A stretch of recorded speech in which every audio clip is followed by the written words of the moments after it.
Министерството за внатрешни работи објави дека за прв пат кај нас ќе бидат ставени во функција возила пресретнувачи со цел зголемена безбедност во сообраќајот. Возилата имаат огромна предност во однос на стационираните уреди за евидентирање на прекршоци, односно ја посочија компонентата на мобилност како клучна за целосна покриеност од сообраќајната полиција во насока на превентивно и репресивно делување на терен во сообраќајот, а не со цел сериозно намалување на сообраќајните незгоди, особено со тешки последици.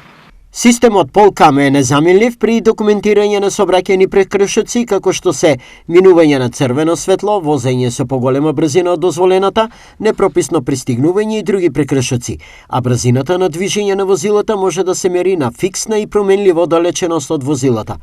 Уредот овозможува видеозапис од 25 фотографии во секунда, мапа на која што се покажува локацијата каде е направено видеото, а има и опција за пронаоѓање и автоматско препознавање на регистерски таблички кои направиле прекршоци. Информира МВР.